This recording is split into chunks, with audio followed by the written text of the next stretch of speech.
Fern, I recognize Hey, your Andrew. voice and British accent. Glad to be speaking to you. Well, just had to Yeah. waste $10 to call you, but that doesn't bother me in the slightest Well, because it's, this I don't know information what the is. reason is, but it just when you ever phone Blog Talk and you get like that posh English woman's voice. Well, actually, I don't have Blog Talk anymore. It's just Skype to But Skype. do you know what I mean though? When Yeah. if you ever you've heard that. Well, it's kind of when she says like 1 minute to your show, that kind of thing. It was like that, and it was something. The message was something like, the number you are dialing cannot be connected at this time. Please try again later. That's what he I kept saying over and over. Well, the fact that my cell phone was able to reach it makes that very unusual. Well, I will Huh. say, though, that my guest this 2 days ago, Alexandra Meadors, who hosts the Galactic Connection YouTube channel, she asserted to me when I told her about my experience with both you and Craig Campobasso that you recorded my voice but not yours. She asserted, I can guarantee you, Andrew, that was artificial intelligence that did that. She said she's had the same problem before on a couple Huh. of shows that she's done, and well, where's her proof for that? I don't know. I didn't ask Yeah. her, but make of that whatever you will. That artificial intelligence, it is a pain in the ass in many regards. I'm planning to watch a presentation that George Kavasilis did down in Australia recently on the UFO New South Wales disclosure channel. That's all about artificial intelligence. Maybe I'll get some answers there, but it's great to be speaking to you. Let me just make sure that yes, it does say recording a call on the Skype recorder. If your voice does not record again, we can be sure that, well, whatever it is you're doing, there are forces out there that don't like it. And I know you don't seem to want to give yourself too much credit and all that, and you seem to be in Well, no, it's denial not about that it. I don't want to. I'm just not a particularly a person who, if the phone rings and it hangs up, I don't worry that it's the CIA. It's just somebody got the wrong number for the most part. Okay. I just don't live in that kind of world where I see conspiracies around every corner. No, well, not everything is a conspiracy, but most No. conspiracy theories are conspiracy facts, sadly. I wish it wasn't the case, but that's the way it goes. But anyhow, since I'm speaking to you now, let's get right off. I do have your page here, all your books and everything. We'll just do it the same way we did last time. I guess we'll start with okay, a covert agenda. What is the covert agenda that you refer to in that book? You got the floor. Well, that was the first book that I wrote. That was back in 1997. And it was a study of all the various files that the British government had released by that time through the British equivalent of the Freedom of Information Act. And there's a lot of interesting files within the declassified records, which are held at the National Archives just outside of London.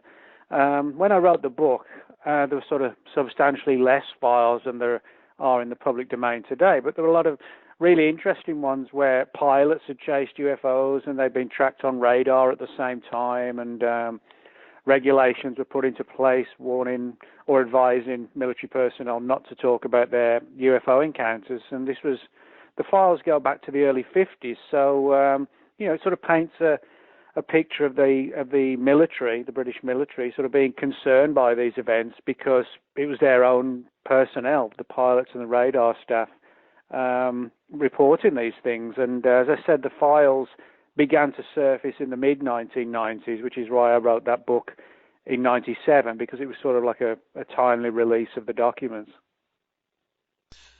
Okay, thank you very much. And there was a presentation on YouTube before we get to your other books. I didn't watch it, but because I figured I could ask you to maybe give an abridged version of it on the show.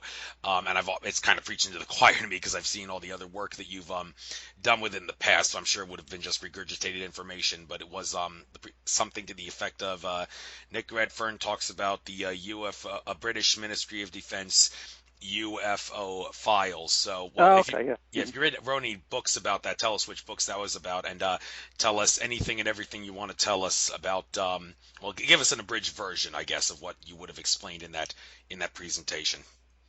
Well, yeah, I mean, that book, Covert Agenda, was the one that was about all the British government files, and that's probably what the thing you saw on YouTube is as well. But basically, the files that have been declassified cover the late 40s, pretty much now to the present day. And although, we don't know if we're getting all the files, we're probably not, But there are some significant ones. In other words, the government hasn't just declassified reports of lights in the sky. There are several cases from '57, for example, where a pair of Royal Air Force fighter planes actually chased what they described as like a large circular UFO over the south coast of England. And this was tracked on various radar screens on the south coast of England by multiple military bases. And when you sort of get a case like this and a report that's been officially declassified, it sort of opened your eyes to the fact that something strange is going on. And as I dug further into the British government files, I found where, for example, the military was particularly interested in cases where UFOs had affected electrical systems. They had an entire sort of little project established to look at these particular cases over the years, and possibly to try and understand what the technology was, and see if they could duplicate it and find a way, to potentially use it against our enemies. That seems to be sort of the overriding theory, the idea that they were trying to understand the phenomenon of the UFOs and the technology behind them. Yes, and when it comes to the general public's acceptance of UFOs relative to like the general public of other countries, it's interesting how Mexico, they have like their own channel that's dedicated to the UFO phenomenon, and here in America, you mentioned UFOs, the Giggle Factor kicks in, but in Mexico that doesn't seem to happen so much. Kind of ironic when people would say America is supposed to be more of a free country. You'd think that people would be more free to talk about that, but well, apparently... people are free to talk. I mean, there's plenty of TV shows on UFOs in the US. I think the big difference is, to what extent people care. I mean, the average member of the public, I don't think they have a giggle factor. I think they're just not interested, but that goes in the same in the UK. The number of people who actually have an active interest in UFOs is very small. I don't think it's materials being giggle factor, or there aren't enough shows. There are plenty of shows. You just surf through the channels, you'll find them. But it's whether or not people are interested. I mean, it's like with me. I write about UFOs and Bigfoot and things like these strange creatures, but I have no interest in ghost hunting, and things like that. So I don't think I've ever watched a ghost hunting show for 10, 15 years. So in other words, I'm not taking a giggle factor with the ghost stuff. I just couldn't care less, And I think that's what happens with the UFO subject. I mean, even with me, if it's a Saturday night and there's a new UFO show on, I'm not going to stay in and watch it. I'll record it, but I'm not going to waste a Saturday night out, you know what I mean? So I think sometimes the lack of interest isn't because somebody's preventing it from being shown. It's just most people actually don't care about UFOs. Well, maybe they should care. Well, it's one of those why you should care or not. I don't know. With all the disinformation out there that gets thrown out by people that want to confuse the issue, discernment at the highest level, it goes without saying, is of the utmost importance. But we'll probably get back to some of that in a little bit. But another book, Cosmic Crashes. When you're talking about UFO crashes, people often think of like Roswell and Aldebaran and other examples where UFOs crashed, and it's said that the government reverse engineered the technology of those UFOs. Is that what your book Cosmic Crashes is about? Well, it is, but it specifically deals with alleged reports of UFO crashes in the UK. Now, if you look at most of the UFO crash report cases that have been studied and written about, most of them are in sort of the United States or in Russia and Mexico, a few other places. You don't get to hear too much about the cases from the UK, and there aren't that many. There's probably 9 or 10 stories, of which probably 5 or 6 are sort of pretty interesting. And so, because no one had written a book on this subject before, I thought, well, why not put all the information out for people to see? It'd be sort of a good way for them to realize that there actually are sort of British Roswells, if you like, whatever they might be, whether real UFOs or flying saucers created by the military, we don't know. But there are a number of cases which sort of stand out. There's a well-known one from 1964 where something came down in an area of English forest called the Cannock Chase, early 1964, and there are reports of this strange sort of delta triangular-shaped craft having been recovered by the military, and reportedly some small bodies involved with it as well. Again, it sounds like the Roswell type stories. And there's also another one from 1974 on the Berwyn Mountains in North Wales, a very sort of rugged, isolated, lonely area. And the reports of the military in January 74 cordoning off part of the mountain, and reports of strange-looking bodies having been found. And in this case, the bodies were supposedly taken to a place in the south of England called Porton Down. And this is where the British government does a lot of its research into things like biological warfare and viruses. So, if the story's true, it would have made a lot of sense to take, potentially hazardous alien bodies to somewhere like Porton Down. Cool. And Strange Secrets with Andy Roberts. I'd like you to give the opportunity here not just to talk about what the strange secrets in that book are, but also maybe give a little insight into who Andy Roberts is and how he's helped you with your work. Let's give him a little glory on the show, even though he's not on the show right now. So let's talk about this. Yeah, well, Andy's somebody I've probably known about 25, 26 years, and he lives in England, in the north of England, and Andy has done a lot of research into UFOs, but also a wide range of other subjects: cryptozoology, paranormal, psychedelics, all kind of things. And the reason why Andy came on board with that book was because I was asked by a publisher to write a book about government files on weird secrets, not just UFOs, but how they've investigated everything from like Bigfoot, lake monsters, psychic phenomena, ESP. And Andy had got a lot of interesting files that he got from the National Archives, where I got the UFO files. And some of the ones that Andy found related to how, during the Second World War, the British government had got put together a small file on crop circle reports, where military pilots flying over Europe had reported seeing these huge formations. And he also found a number of files relating to the Foo Fighters, these small balls of light that were seen flying around military aircraft in the Second World War. And he even got some reports where the British police force was secretly using dowsers, using dowsing rods to try and find people and dead bodies buried under the rubble when the Germans had flattened some of the British cities. So in other words, Andy provided a lot of the files on some of these weird subjects that made it. I sort of wrote the book, but Andy provided a lot of the material for the book. Awesome. That's not the only book though where he's helped you with. Yeah, we just worked on that one together. But I mean, I speak to him quite often, and he's always got various books going on. He's got a new one out right now on sort of the history of psychedelics and LSD in the UK, which is a really good book. Cool. Let's talk for a moment now. If you wrote any books about this, tell us which titles here. I'm looking at the titles and I don't really see anything pertaining to this, but I just recently watched it. There was a video uploaded like a couple months ago on one of the YouTube channels I subscribe to, in which you and some other man were being interviewed by this lady. You did a talk.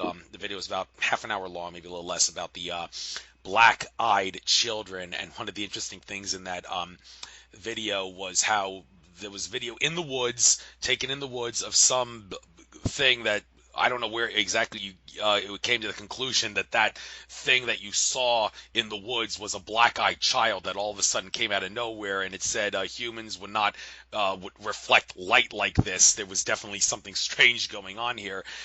So I guess I'll give you the floor now to say who do you think the black-eyed children are, or what they are, and do they really have sinister intentions? And if you know exactly what video I'm specifically talking about, where's the evidence that that thing that appeared in the woods that formed its own light source was a black-eyed child?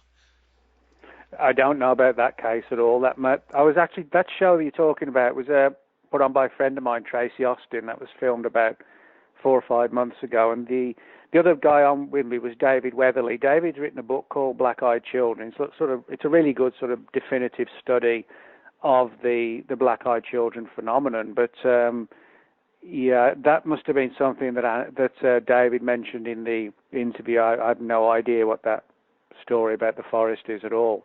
But in terms of what the black-eyed children are, I mean, there's certainly enough worldwide reports to strongly suggest there's a real phenomenon. Of course, the big question is, what are they? I mean, my personal view is that there's something paranormal. Now, of course, people say, well, what do you mean by the paranormal? Well, that's a good question. You know, we don't really know what the realms of the paranormal or the supernatural really are, and they're kind of terms that that get thrown about without much thought given to, well, what are you actually saying? So, but, so often these phenomena are so weird and hazy that that's all we can do is call them sort of paranormal or supernatural. So I don't go with the idea that they're kind of like alien-human hybrids or anything like that. I think they are definitively sort of supernatural or occult-based. And since you ask, well, what is paranormal? Well, first of all, what is normal? Now, I remember in David Icke's book, The Perception Deception, he actually tries to explain what normal is, and he shows the normal and then gives all the 4 or 5 definitions that Webster's dictionary has, and he made it obvious and clear that 2 of the definitions actually contradict each other, and he said, well, this is flat out in your face evidence that the world really is all topsy-turvy and screwed up when the definitions, 2 of the definitions for normal flat out contradict each other. But when you talk about paranormal, I mean, there's really that's a misnomer in a sense, because there's nothing abnormal about the paranormal. It's just a different thing that's in our reality that we aren't normally accustomed to. So people define it as paranormal, but I think it's just as normal as anything else in our reality. Do you agree or disagree with my way of looking at it? No, I actually do agree with that. I think the big problem, though, of course, is we don't understand it, and I think that's why people call it the paranormal, not because it's different, but because we just don't really understand what it is or what the phenomena are. I mean, if we understood the nature of the black-eyed children, I would say, yes, there would be a perfectly normal aspects of science or our world, that surrounds us. But until we can say for sure that we know what it is or we understand it, it's always going to be, I guess, classified as paranormal. It's kind of like with ghosts, as I said, I'm not that interested in stories of ghosts, but if ghosts are real, they become known as supernatural paranormal because we don't understand the phenomenon. If we could understand the science behind ghosts, are they really the dead come back? Are they some sort of residual energy, of the dead person? If we could understand that, then arguably it should be removed from the world of the paranormal and placed into the world of the normal, even though it's a very weird kind of normal. Well, general consensus on ghosts, my understanding of it is they're just entities that vibrate at a different frequency, in the same way that radio stations, when you tune a dial on a radio, it's just a different frequency. When a ghost appears in our reality, that's just their frequency intermingling and intertwining with our frequency for a brief moment, which allows you to see them. And then there's the whole stereotypical thing of ghosts having unfinished business, and that's the reason they're a ghost, because there's something that they have to do that causes them to have become a ghost and not crossed over to the other side. But hey, I'm just throwing that out there for people to make whatever they want of it.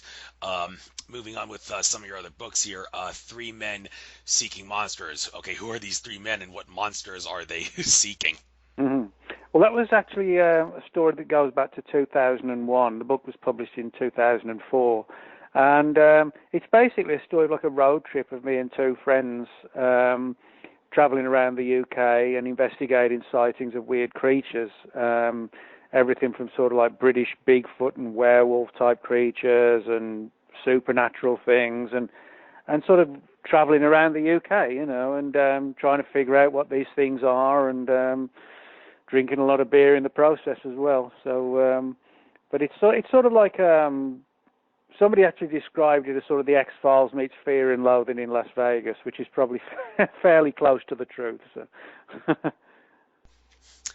Yes, and it's just like a drunken romp of traveling around the UK in a camper vehicle and investigating weird creatures in the process, and having fun, but also getting into a lot of dicey situations too. So. Cool. Now let's move on to body snatchers in the desert. The term body snatchers, I've heard that term many times when it seems like the UFO ET connection is very prominent with the whole body snatcher thing. What bodies are they trying to snatch? Is it necessarily a human body, and is snatching the proper word? I mean, people think of like snatching, trying to grab it out of the blue or something, but maybe if they're like observing the thing that they're trying to snatch for a long time, then maybe that's not technically snatching it. But well, and why in the desert of all the places? Why does it have to be the desert where these body snatchers are prominent? So you got the floor. What's this about? Oh, yeah. Well, this book's it's not a UFO book at all. So what you just said is kind of irrelevant. The book's actually based around the Roswell case of 1947. But although I believe in the existence of a real UFO phenomenon, I don't think aliens crashed at Roswell. I think it was some sort of highly classified military program. And the whole issue of the body snatchers is that there's a lot of evidence to suggest that people were used against their will in some of these experiments, which involve things like high altitude experiments, early experiments in the pre-space program area undertaken from various military facilities in New Mexico, and that one of these vehicles crashed, and the whole thing was hidden behind a smokescreen of balloons and UFOs to keep people away from the more controversial angle of human experiments, as I said, against their will.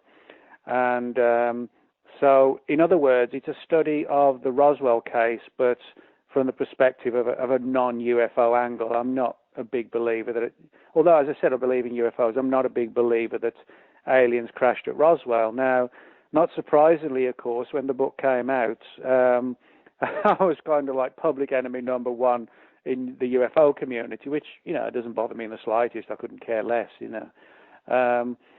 But people were getting sort of angry, not because they disagreed, it was because they were so emotionally tied to the ET UFO angle of Roswell. They couldn't face the idea that it could be anything other than aliens because, their entire belief systems would just collapse. And for a lot of people, belief systems are important.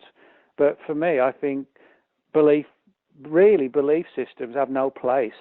We should be relying on facts and evidence, not on assumptions and belief systems. So, but there's just actually this week, I've got a new book out, which is a sequel to Body Snatchers. It's called The Roswell UFO Conspiracy, and it basically tells the story of what's come out since Body Snatchers were released in 2005.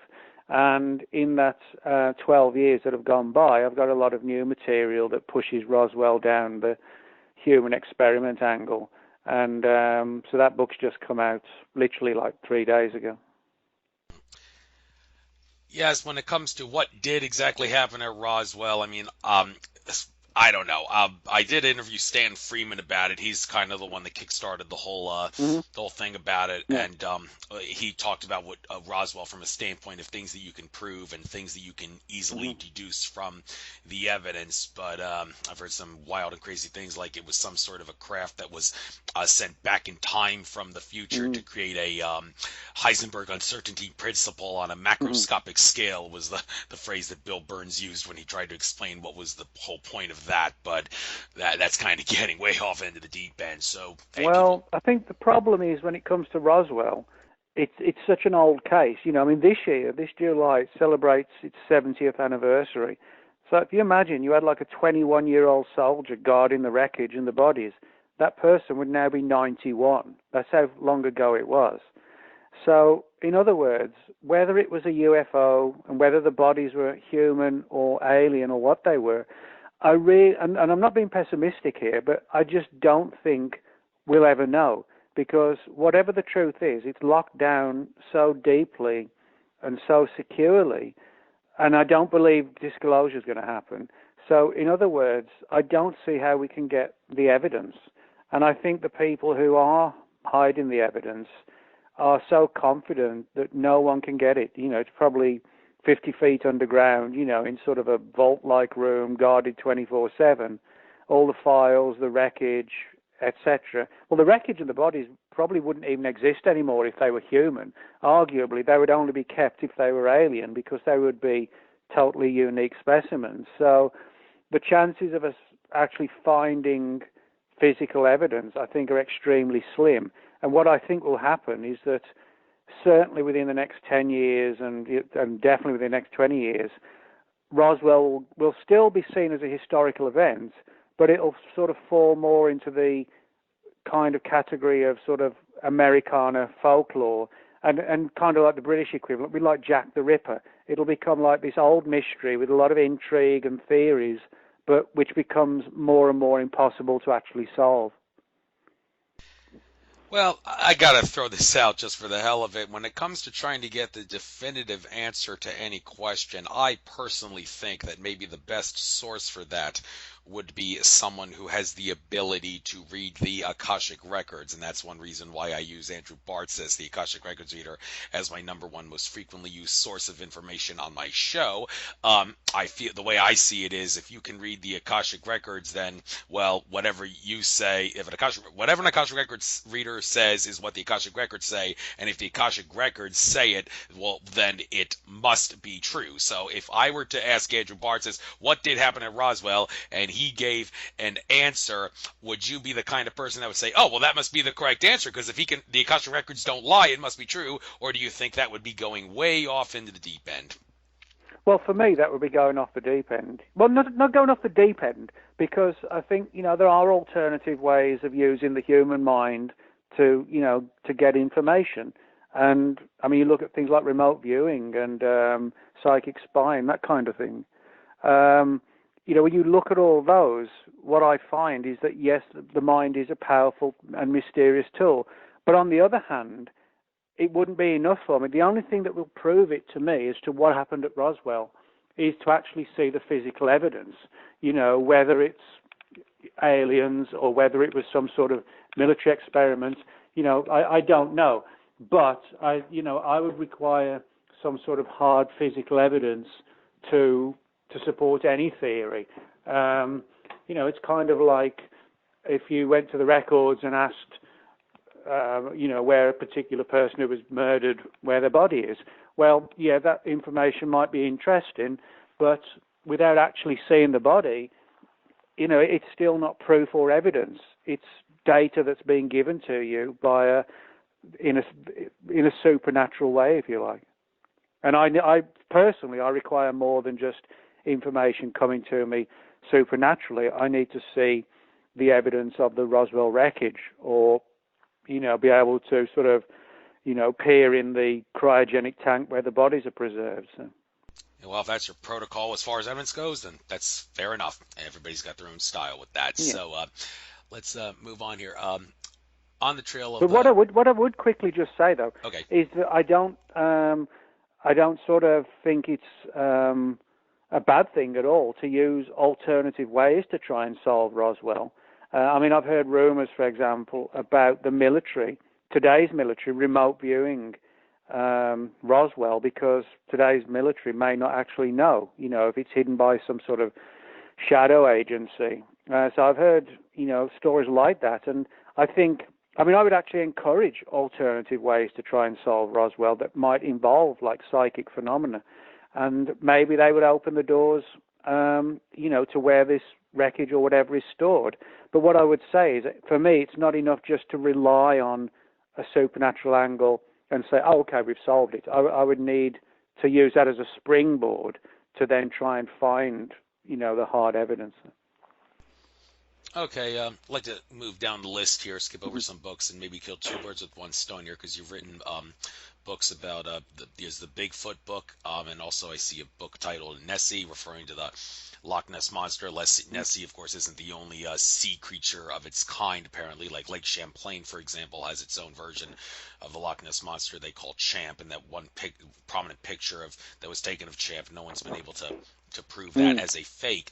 Now, what are Bigfoot and what is Bigfoot? Well, getting back to what I said about Andrew Bartzis, he said that creatures like Bigfoot are.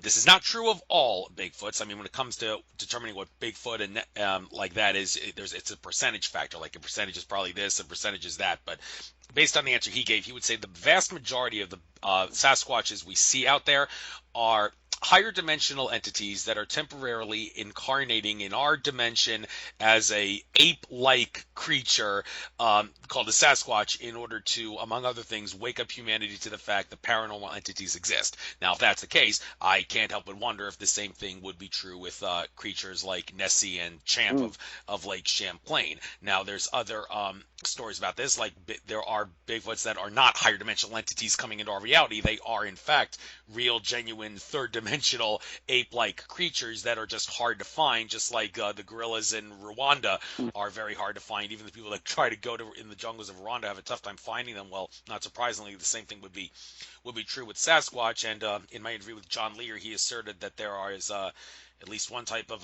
Sasquatch that comes from Mars that was brought down to Earth. So, but like I said, it's a percentage factor. It's not all set in stone. But the majority of them, if you will, do you think maybe there may be some truth to that the majority of the Bigfoots and the Nessies out there are higher dimensional entities incarnating as creatures in our reality to wake us up that paranormal things do actually exist?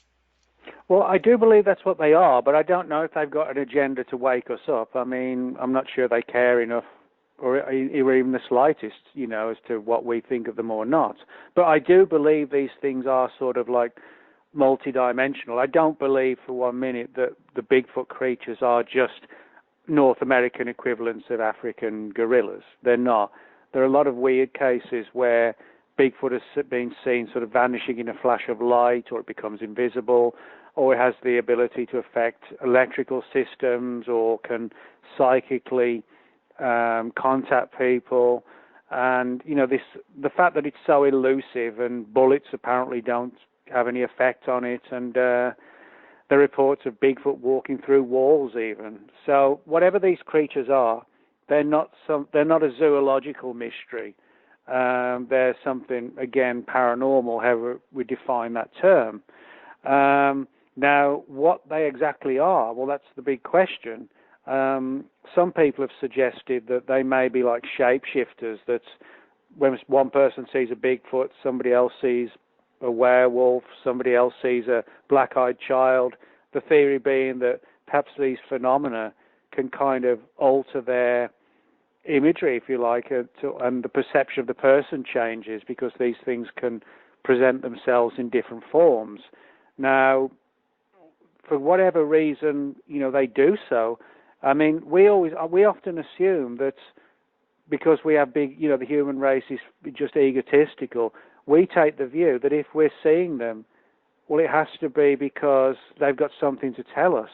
Well, maybe they just happen to be in the same area at certain times when there are people around as well. But it may be that they have no interest in us whatsoever. And the fact that occasionally we cross paths with them in the woods doesn't mean they've got a message. It could just mean we just happen to pass by them in the woods, So I don't think we should necessarily suggest that they're here to get a message to us, because that says more about us. Well, if they're coming here, they've got to be coming here to see us, but that just talks about the ridiculous ego of the human race, that, well, if Bigfoot's here, it's got to be here to speak to us. I mean, why else would it be here? But there could be multiple reasons, and like I said, perhaps we just have a contact with them or a relationship when we happen to see them. I mean, bear in mind that for the most part, when people see Bigfoot, the creatures vanish. They don't hang around and want to, chill out and chat. They're gone. That suggests they actually really don't want much to do with us. Well, people can make of that whatever they will. Different schools of thought will always exist with Bigfoot, just like many other things. So the book Man Monkey, is that similar to Bigfoot, the Man Monkey, or is that something completely different? No, that's actually very similar, but it's a British case.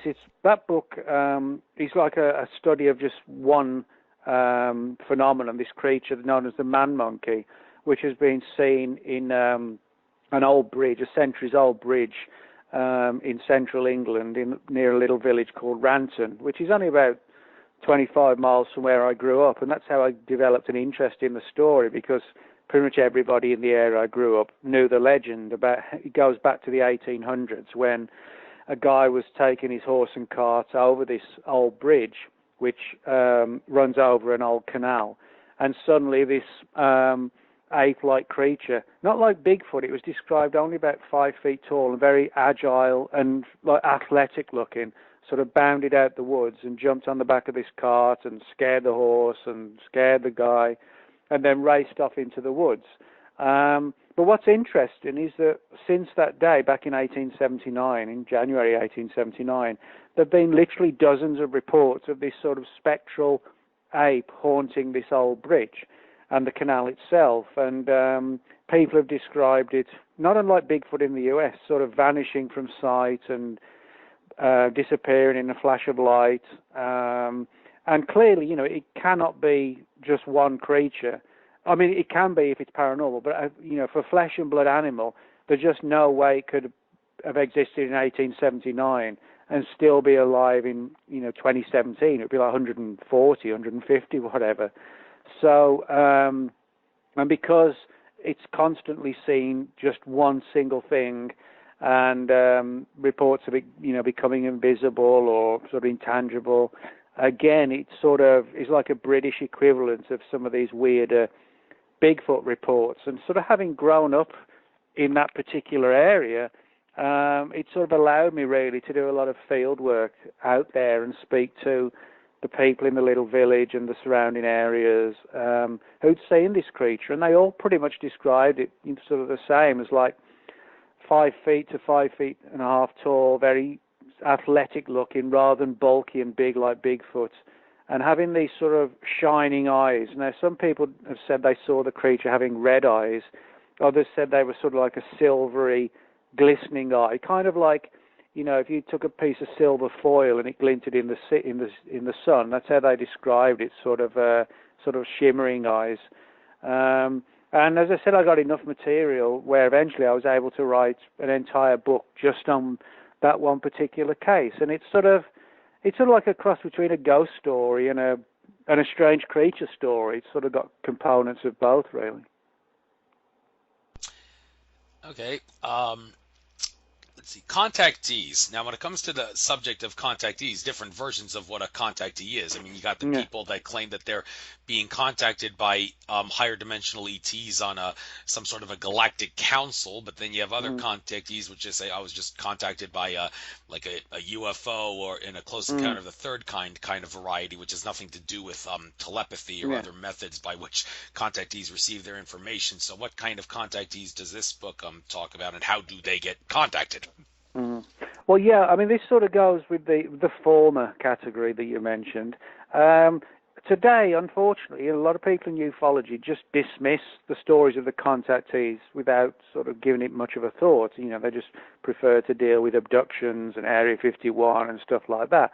But there's no doubt in my mind that the contactee phenomenon is a very real one. Now, for people who aren't aware of it, and this is the one that I talk about in the book, from the late 40s onwards, a lot of people all around the world claimed contact with very human-looking aliens. They were sort of typically described as, both the men and the women, as having long hair, usually blonde hair, and usually also slightly taller than the average human person.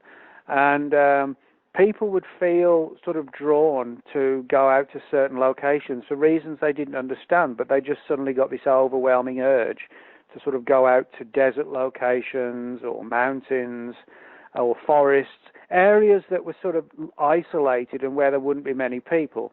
And I don't think that's, coincidental. And when they would get to these places, they might just sort of stand around at midnight wondering, what the hell am I doing here?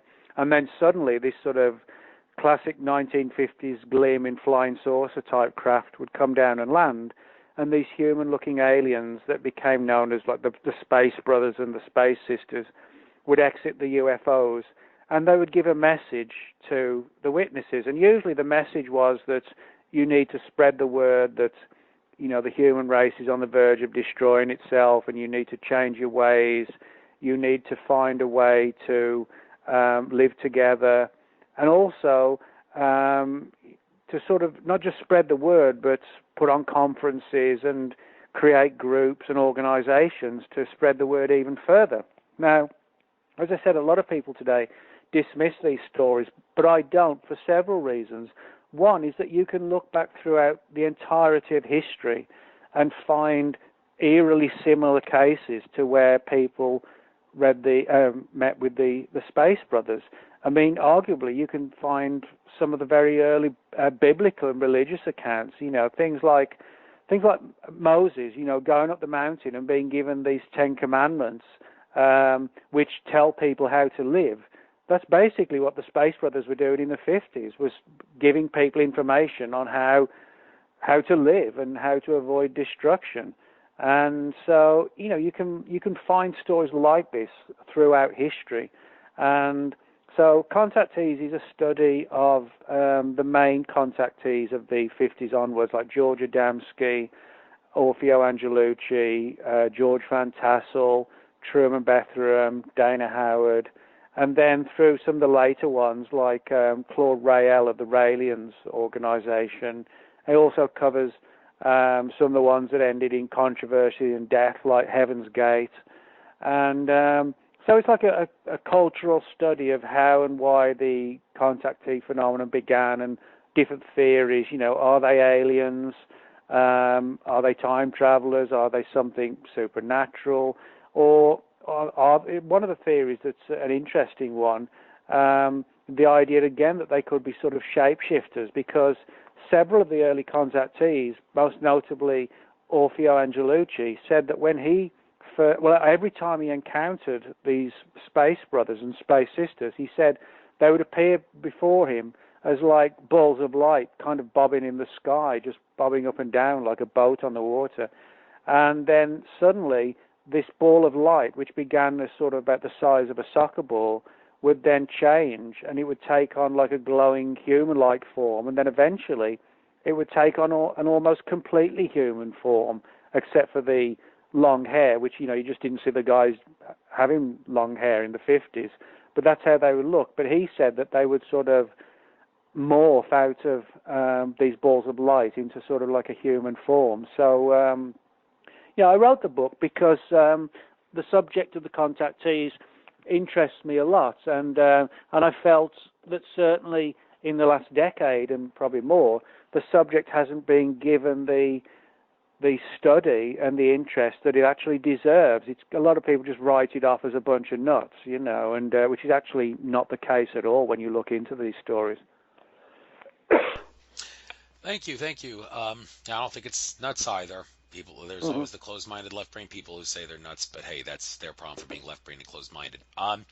Moving on to another book, Monsters of Texas with Ken Gerhard. Okay, you can give first of all, you can maybe talk about who Ken Gerhard is, give him a little bit of glory, just like you did with Andy Roberts, but also after that, Texas, and also the other states in the American Southwest. It seems like the states in the American Southwest have a lot of paranormal stuff going on there, be it UFOs or things like Chupacabra and such. So what is it about Texas and the American Southwest that makes it such a hot spot? I'm going to guess you talk about that in this book a little bit. So what's this about? You got the floor. Well, yeah, I mean, Ken's a good friend of mine. I've known him probably about 15 or 16 years, and we're both sort of very interested in cryptozoology, and we're both musicians, and Ken's the singer in a San Antonio band called the Bozo Porno Circus. They're kind of like Nine Inch Nails meets Rob Zombie meets Depeche Mode meets sort of, electronic, heavy guitar kind of music, and as I said, we've known each other since the early 2000s, and Ken, as I said, lives down in San Antonio. I live in Dallas, and between us over the years, we've got a lot of accounts of weird creatures in Texas, Bigfoot creatures, Chupacabra, lake monsters, weird flying creatures, you name it. And so we thought, this was around about 2007, we thought, well, why not sort of pool all our information together and write a book that would sort of chronicle all the strange reports of weird creatures that have been seen in Texas since, reports have been filed and kept. And so we started writing the book around about 2008, and it was published in 2009, I think, or 2010. And as I said, it's like a study of all sorts of weird creatures. A lot of people don't realize that, East Texas is heavily forested all down the left side, because it actually sort of verges on Louisiana, where, you got a lot of forest and swamps. It's only really West Texas that's sort of flat and cotton fields and open space. But I said East Texas is heavily forested, and there's a lot of Bigfoot-type reports from all up and down the east side of Texas. One of the most prolific areas is a place called the Big Thicket, which is a large area of forest just outside of the city of Houston. And a guy named Rob Riggs, who died not too long ago, Rob wrote a really good book a few years back called In the Big Thicket, which is a study of all these wild men and Bigfoot type creatures seen in the Big Thicket area. But what's interesting is that a lot of the reports that Rob got were of like a supernatural nature, where these creatures would vanish, or they seem to have the ability to camouflage themselves. People reported seeing these creatures sort of surrounded by strange balls of light.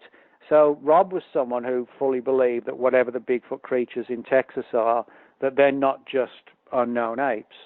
Now, there's also a lot of reports of lake monsters in Texas, but not of the sort of long neck type, with Nessie and sea serpents. Most of the Texas ones, personally, I think, are sort of oversized versions of regular animals, like, for example, catfish or alligator gar, sturgeon even in one or two cases possibly. But, grown to such massive size that, they, for all intents and purposes, are monsters. But we also get a lot of weird Mothman-type reports in Texas. There was a famous one in the early 1950s that became known as the Houston Batman. People were describing seeing this humanoid flying winged creature flying over the city of Houston late at night. It actually made the newspapers of that era. If you sort of Google Houston Batman 1953, you'll find how the story was covered quite extensively. And the creature actually sounds eerily like Mothman that actually didn't surface till the late 60s. So there's like a good diversity of weird creatures all across Texas, and that was one of the reasons why we wrote the book, so it wouldn't get repetitive. Each chapter would be a very different one. Thank you. I did briefly mention in passing Chupacabra. Chupacabra Road Trip is one of the books that you wrote. A lot of questions about what Chupacabra is. The name means goat sucker, but goats apparently aren't the only creature that they will suck the blood out of. It's more than just that, although I don't think there's ever been any case of them actually attacking a human. So Chupacabra, are they what states are they, and not just states but countries as well? What countries can they be found in? Do you think maybe there's the same thing about them, like maybe with Bigfoot and Nessie, like with the higher dimensional entities coming down to our reality for some reason? Well, I don't really know if that makes sense, because I mean, like Bigfoot and Nessie, if they're higher dimensional entities incarnating, they can't really interact with our reality as well, because, well, they are by nature a higher dimensional entity, and people that have like tried to shoot a Bigfoot have seen the creature just vanish. And would the same thing happen to a Chupacabra? Well, probably not, considering that it's literally tearing apart and sucking the blood out of creatures in our reality. So I don't think that would make much sense. But hey, what do I know? So what do you think Chupacabra comes from? Could it perhaps be a Plum Island bioterror creature that was created? Or do you think there's another explanation? And the places where they're found, why are they perhaps conducive to those places? Well, I think, the important thing to remember is that the whole Chupacabra phenomenon began in Puerto Rico back in the mid-1990s, when people began reporting their farm animals being killed under very weird circumstances. Now, as you said, the term Chupacabra is actually a Spanish term for goat sucker.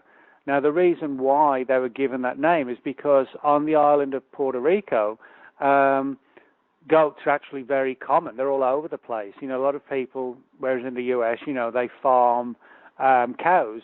In Puerto Rico, it's goats. So in other words, there's a massive population of goats on the island of Puerto Rico.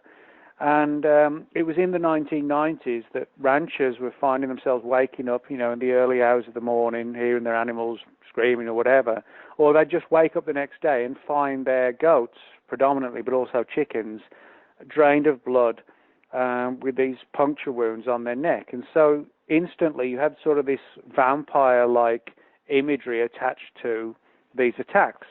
And people eventually, a couple of months after the killings occurred, somebody finally saw one of these creatures, and it was described as sort of, imagine something about the size of a chimpanzee but completely hairless and having these sort of bright red eyes and powerful looking claws, and had like a punk rock mohawk, row of spikes going down the top of its head and down its neck. And so, it clearly wasn't a regular known animal. But 95 to about 99, there was sort of definitive hysteria all around Puerto Rico about the Chupacabra. And but then after that, reports began to surface elsewhere, like, for example, in Chile, Uruguay, Brazil, parts of Central America, even Russia. And then it spread to the United States, and particularly the southern states, people reporting seeing this creature. But the American Chupacabra is more like a hairless dog-like animal.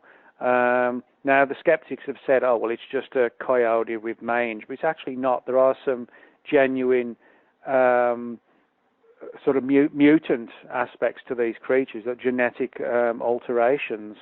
So although the American creature has become known as the Chupacabra, physically it's very different to the one on Puerto Rico. And the book I wrote about on this, Chupacabra Road Trip, it's basically like I do a lot of road trips and expeditions, and so when I write the books, I write them in the spirit of what happened on the real expedition.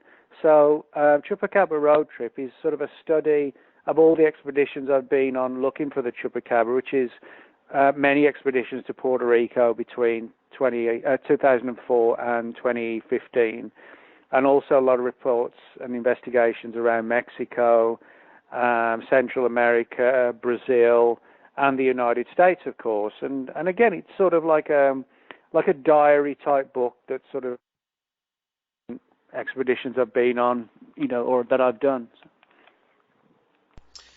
Cool. And where else to go here? All right, let's talk about the switch gears here a little bit. Talk about the Men in Black and also the Woman in Black, because there's a book titled Woman in Black. Now, what exactly are the Men in Black? Are they real entities? Some have speculated they're not. They're just holographic in nature, and the government does have the technology to create holograms that appear entirely realistic, Project Bluebeam style. But I don't know if that's the case. And the Men in Black, are they? Are they really going to harm you? I mean, they seem to want to intimidate people who have had close encounters and such, but some have speculated, no, that they're not going to harm anyone. They're just there to intimidate and such. And also the Men in Black movies, obviously truth under the guise of fiction in many ways, but I mean, is there any evidence to that there actually is some truth to that flickering light device that they use to wipe out the memories of people who have close encounters? So Men in Black and Woman in Black, for that matter, anything and everything about them that you can explain, you got the floor. Well, yeah, I mean, the whole Men in Black mystery is a weird one. Now, if you mention it to most people, they're going to think of the movies, think of Will Smith and Tommy Lee Jones. But a lot of people don't realize, and no fault of their own, because like with UFOs, most people in the general public aren't interested in the Men in Black, and why would they be? They just enjoyed the movies.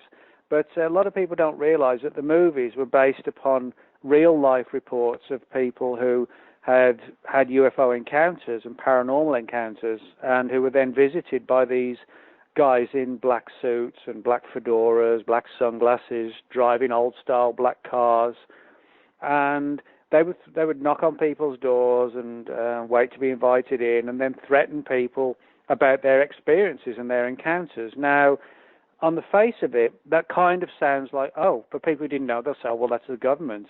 But there's, I would say, 90-95% of the reports that are on file from the witnesses themselves push the phenomenon of the men in black down, and the women in black, down a very different pathway. And I also think the black-eyed children are connected to this phenomenon, and also the so-called shadow people. I think they're all part of the same thing.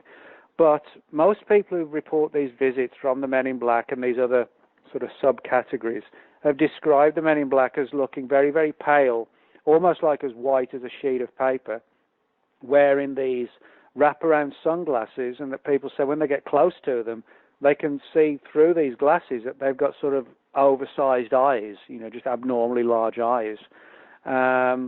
And sometimes they're wearing what are clearly black wigs, as if they are actually hairless, and they're trying to make themselves look more human.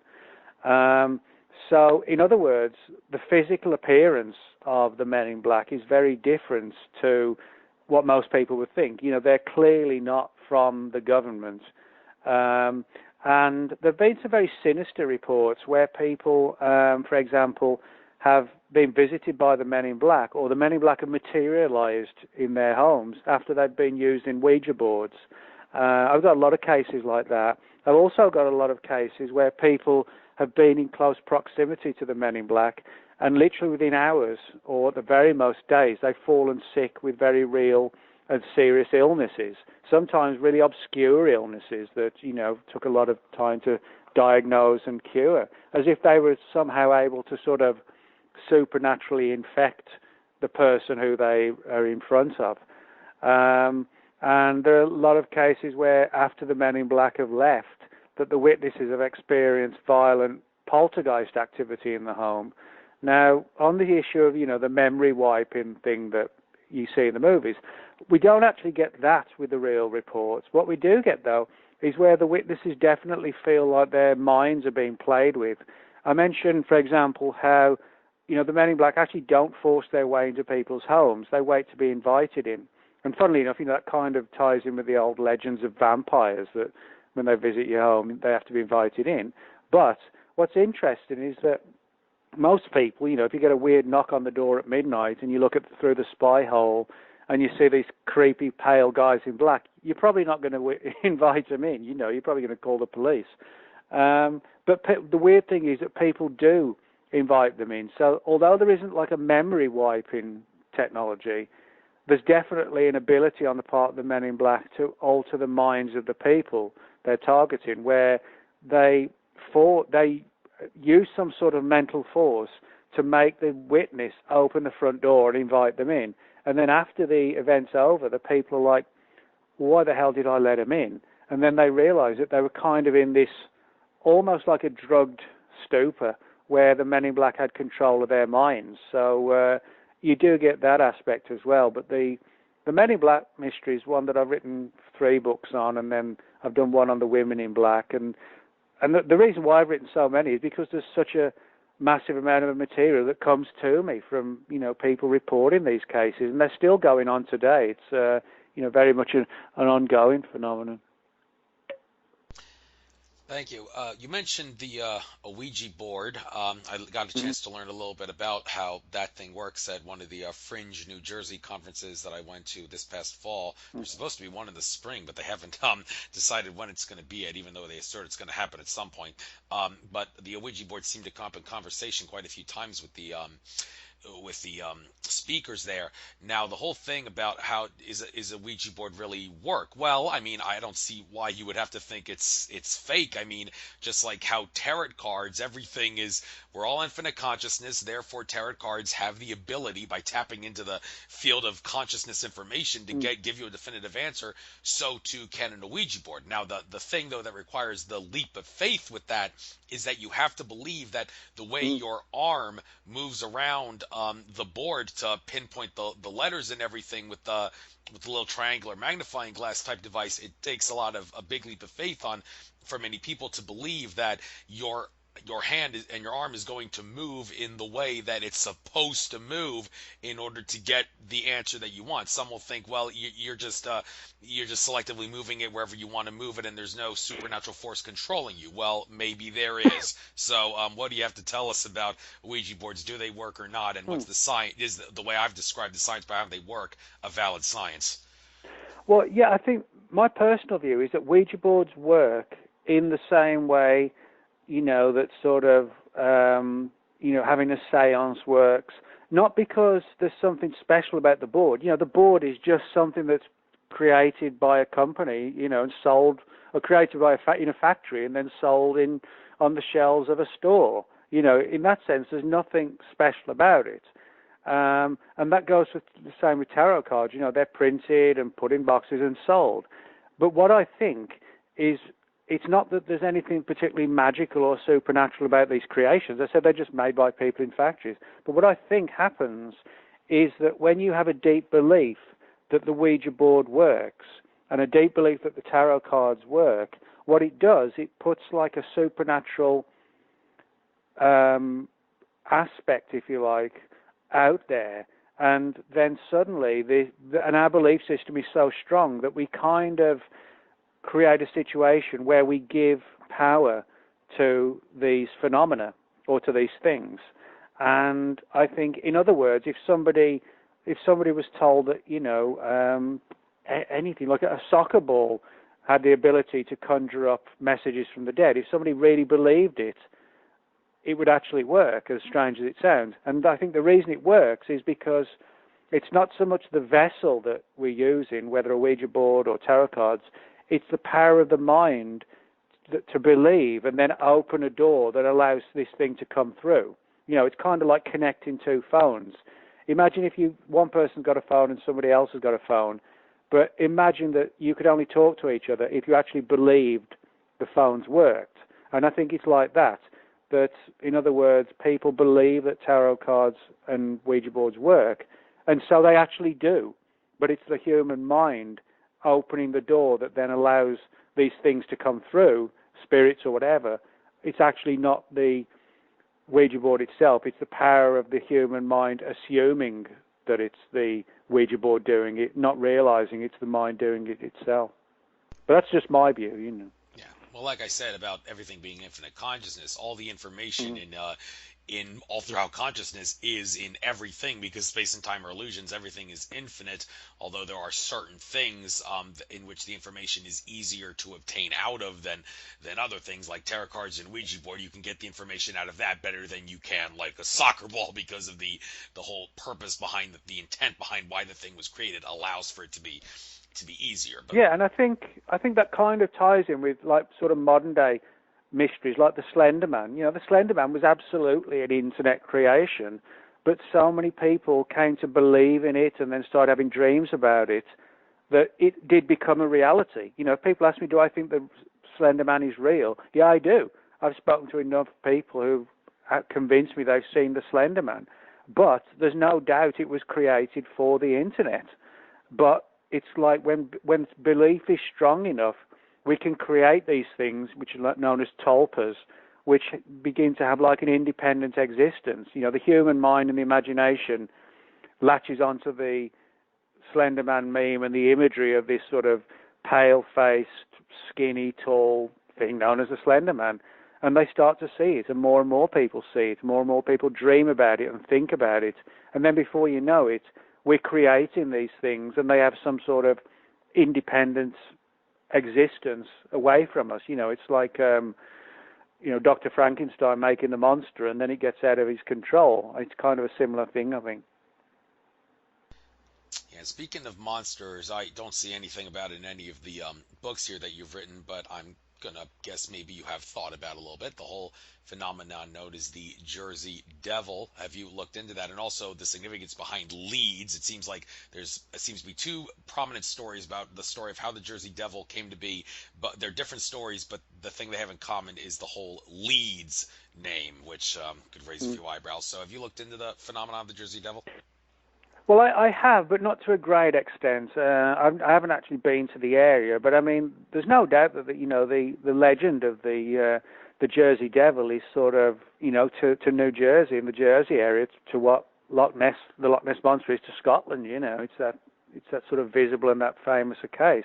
But I mean, there are a lot of reports of people who've seen this sort of, again, like a weird winged creature in and around sort of the Jersey Pines and so on.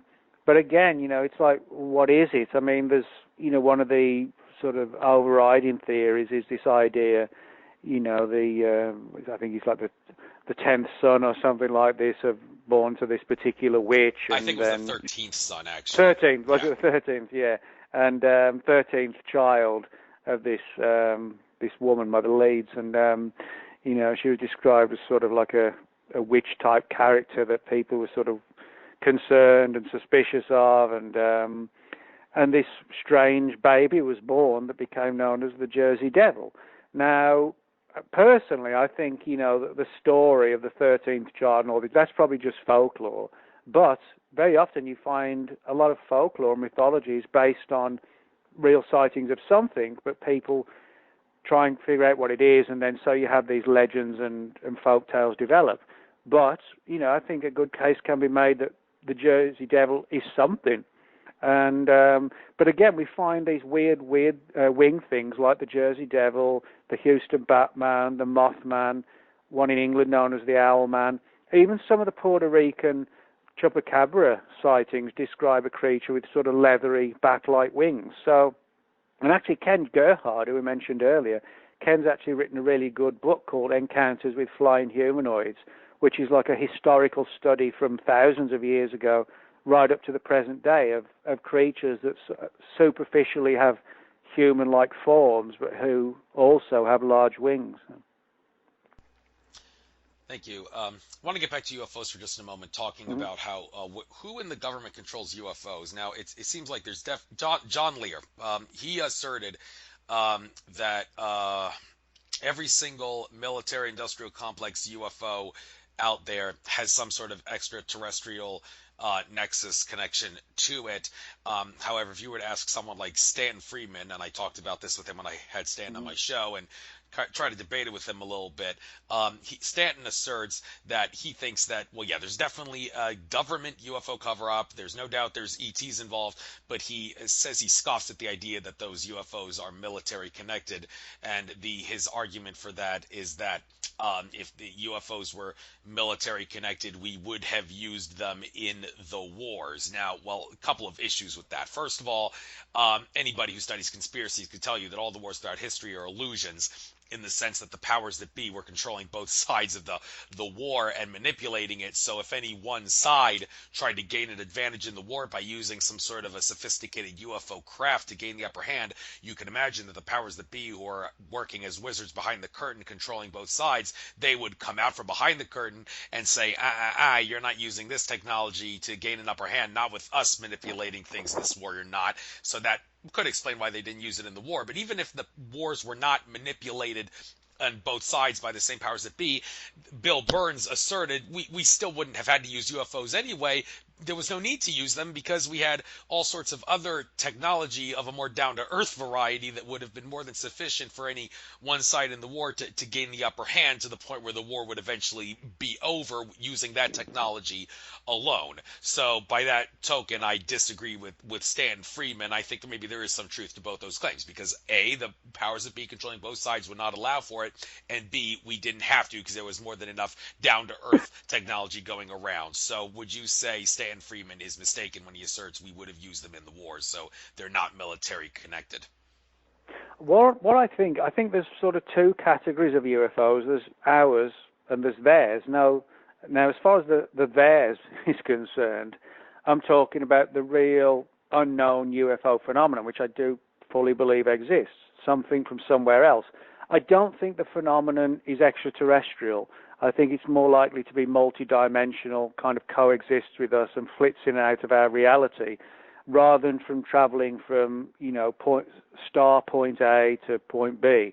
I think it's more likely we're dealing with something that coexists. It would still be alien in the sense that it's not human, but I don't believe it's alien in the sense that it's extraterrestrial. I think, like I said, it's multidimensional, extra-dimensional.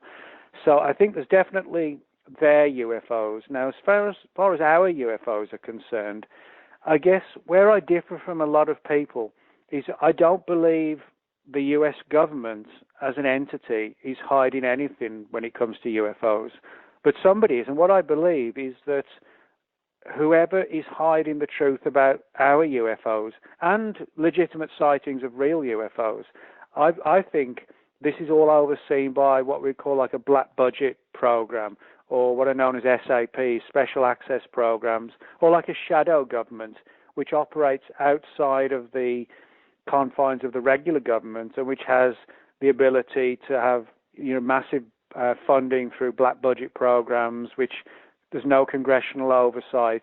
So in other words, I think the secret is not being hidden by the CIA or the NSA or the Air Force Intelligence or whoever. I think these people today don't know much more than we do. But what I do think is that somebody does, and it's a massive organization, incredibly well buried, with huge funding, but which operates outside of the governments, probably at sort of highly classified facilities, out in the desert and places like that. But in essence, they're the ones calling the shots. It doesn't matter if you're the president or, a major figure in the Pentagon. If you're not invited into this group, you don't know about it. So it's a strange concept for a lot of people to get their heads around, the idea of like a secret government hidden within the regular government. So yeah, I don't think the U.S. government is guilty of hiding the UFO truth, but I do think sort of a shadow government is guilty of hiding the truth. Oh, no question. But however, some have asserted that certain national governments on planet Earth know more about the UFO ET cover-up than other governments do. And the word on the street is that out of all the national governments on planet Earth that knows the most about the cover-up, the one that knows the most would be the national government of Russia. Do you agree or disagree with that? Well, I wouldn't say I agree or disagree. I just don't know enough about the Russian side of things to sort of make a statement. We've got a lot of reports coming out of Russia, and certainly we've got evidence. Well, not evidence. We've got stories of crashed UFOs in Russia, but I haven't seen any, personally at least. I haven't seen anything that suggests the Russians know more. I mean, I've heard people make that statement, but I haven't seen it actually backed up. I think it depends on the technology and the defenses and, the scientific communities of the relevant countries to figure out what's going on. Obviously, the bigger budget that a country has, the more, the more an ability they'll have to apply time and money to investigating these things. A small country, will even if they've had interest in UFO encounters, a small country won't have the ability to, budget-wise, do too much. So I think a lot of it comes down to that, budgets, the size of the country, level of technology and scientific expertise in that particular country. All that kind of comes into play when you're looking at, who knows more than somebody else. Right, and speaking of Russia, I don't see anything about it in any of your books here, but I did watch a presentation you gave on it on the UFO the Disclosure Network YouTube channel, which used to be called the UFO TV Studios channel, where you speculated that the story of what happened at Tunguska, like if you believe that it was a meteorite the size of a Mack truck that exploded in the atmosphere above the Tunguska area, well, that's just a mainstream science, mainstream history lie. Many of us would assert it was actually something else. So what's your take on what may have actually happened at Tunguska if the official story is a lie? Well, I don't have actually a firm opinion. I find the whole thing interesting because, yes, number one, you have this sort of massive detonation in the air of something. But what it was, I mean, people talk about a comet, a meteorite, a black hole. Some people suggest it was sort of the like a catastrophic mistake made by Nikola Tesla in one of his experiments. And, you have all these different theories. And one of the interesting aspects of the story is that a number of the eyewitnesses said that before there was the explosion, this thing actually changed its direction in the sky, which something like a meteorite or, a comet simply cannot do. They slam into the ground on the trajectory that they're on. They're not able to sort of turn in the sky like an aircraft or anything like that. So, I think something very strange happened. I don't personally think it was just a meteorite, but I don't have a firm and solid theory as to what it was, purely and simply because we don't have enough data. It's kind of like Roswell's getting. It's so long ago that today all we have are like the photographs, the old testimony, and trying to come up with conclusions. So I doubt we'll ever really solve Tunguska, but I don't think it was a meteorite. I think it was something more exotic. Now, whether it was a UFO, something of Nikola Tesla, some black hole, I don't know, but I don't think it was just a meteorite slamming into the ground or a comet. Okay, now let's talk about NASA, which some say should stand for never a straight answer. I prefer to say not always a straight answer, to give them maybe just a little bit of credit of the times that they give us a straight answer. But you have a book here, The NASA Conspiracies, that covers a whole slew of areas. But one specific area I'd like to touch on for a moment, the moon landing conspiracies.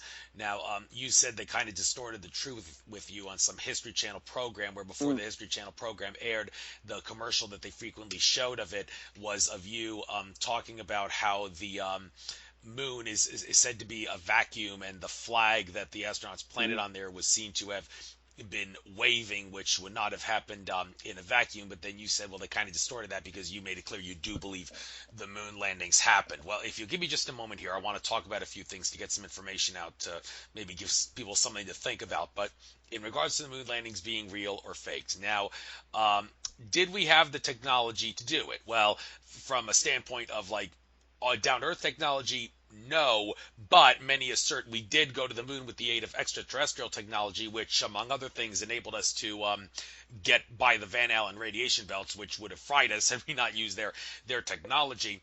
And but the video footage itself was faked, because if they showed the real footage, well, bye extraterrestrial cover-up. No way they're gonna risk that. And Billy Meyer, the played in Nordic contactee, I watched a program that aired maybe a couple years ago on the UFO TV Studios channel, where he said that one of his Nordic contactees explained to him that Apollo 11 said it was a fraud from A to Z.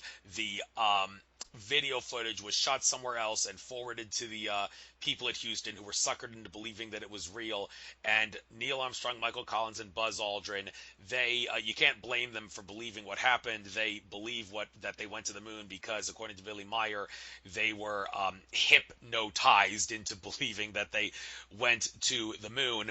And Billy Meyer also said that the Apollo 13 mission, that was a fraud. There was no disaster, that everybody was suckered into believing it was a disaster. What actually happened was, while we were all being suckered into believing that some sort of a disaster happened, there was a mission going on to the moon to recover some artifacts and such. And the idea that the moon landing the video footage was fake. Now, John Lear, he asserts it definitely was, and he claims he has evidence that the moon landing the sky on the moon is actually a saffron yellow color. Like, there is actually some sort of an atmosphere on the moon which causes the sky to be a saffron yellow. So if you believe that, then, well, the astronauts that were alleged to be there and the people in NASA have a lot of explaining to do. But getting back to what you suggested about the moon being a vacuum and all, well, John Lear says no, the moon has an atmosphere. But on the Mythbusters episode, the Mythbusters did an episode where they claimed to have debunked the myth, I should say, that the moon landings were faked. Now, there were some issues with the episode I wasn't too impressed about. They kind of raised a few eyebrows. But the thing about the moon being a vacuum, they claimed to have shown in that episode that a flag waving in a vacuum would actually be able to wave more violently and more more easily than a flag that was being waved in an area in a place that had air in it. So that kind of flies in the face of the notion that the flag would not have woven. So I've given all this information out for people to make sense of it, and I don't know if we'll ever know a definitive answer. But what do you say you do believe in the moon landing? Why do you believe what you believe? And maybe you can help clarify why the History Channel screwed around with you and kind of distorted what you were trying to say there.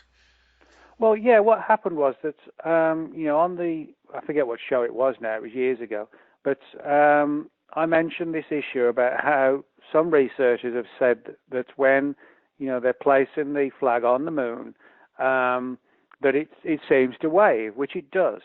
And then it was left at that on the caption, on the little clip that showed me. It was left like that. And it clearly, it inferred that I was suggesting that that there was an issue to be resolved, that the flag was waving. What they left out was my extra words where I pointed out, and this is 100% fact, there are no examples, there's no footage at all showing the flag moving on any mission apart from when the astronauts are handling it. There's no footage at all showing the flag moving, any flag moving, unless the astronauts are actually touching it at that time. So that, when people say, oh, well, the flag moves on the surface of the moon, yes, it does, but it only moves when the astronauts are handling it. There is not one single bit of footage showing it moving when the astronauts aren't moving it. So I think that's an important thing. I would be far more impressed if there was even just one piece of film footage showing the flag moving when the astronauts aren't in the picture. Or when they're just not, if they're 6 feet away, I'll be happy with that. But there isn't anything like that. There is no footage showing the flag moving without the astronauts holding it at that particular time. And I think that's important.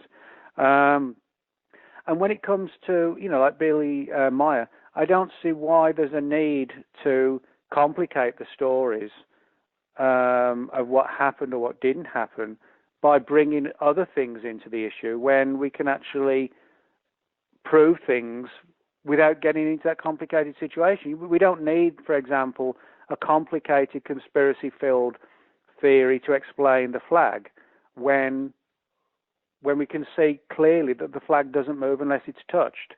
So in other words, you don't need to bring third and fourth hand sources in to explain something that we already have the answer for. Now, I will say that in some of the photographs, there does appear to be additional lighting. I mean, a number of people have pointed that out, and I'm not sure personally that all of those issues have been clarified. So, I'm not fully against the idea that there were things going on that we don't know about.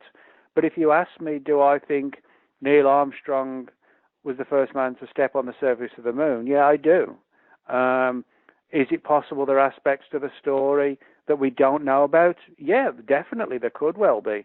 But that's very different from, in my view, saying that the landings didn't happen, Yeah, and of course, Bill Ryan of Project Camelot, he's mentioned before how he spoke to some guy who worked at NASA, who after when he asked the guy, so did we go to the moon or not? And Bill Ryan claims the guy gave him the longest stare, and he had like a slight smirk on his face, and Bill Ryan was staring at him too, and he didn't say anything, but he was thinking, oh my God, something big's coming. And then the guy eventually said, yes, we did, but it wasn't that simple. We had to get technology and things from other compartmentalized locations in NASA that I and many other people were completely unaware of. However, the guy did not say anything about whether there was any extraterrestrial technology at play that was necessary to make the moon trip possible. But Bill Ryan said the guy did seem pretty honest and sincere, although when Richard Hoagland was told about that, Hoagland said, well, you got to understand there's a lot of compartmentalization going on in organizations like NASA, so this guy may have actually been fed some disinformation that he believes to be true. So I would exercise caution with that, but that, of course, is going to open up. Well, what do you have to say? Well, yeah, I mean, stories like that are interesting, but this is one of the problems I have with conspiracy fields of research. You just said to me that, well, this guy, for me, to somebody says, well, I spoke to this guy, and I'm not disputing that they did, but it's not, no newspaper or news outlet would endorse a story where the source was just some guy, at NASA. You've got to have far more, something much stronger and solid. Who was the person? What was his position? What was his name? It's not enough to say, oh, well, it was some guy at NASA, and then people endorse it and believe it. There's very few fields beyond the conspiracy field that will accept stories where where did the story come from? Oh, it was some guy. Oh my God, then it must be true. That's one of the problems I have.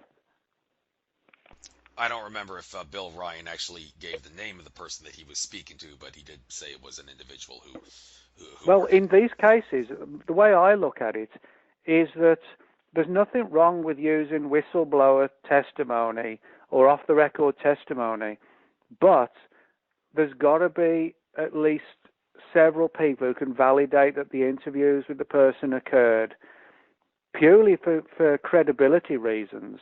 It's like Billy Meyer. Billy Meyer has a lot of followers, and you mentioned this story about how he had these particular claims about the moon landings.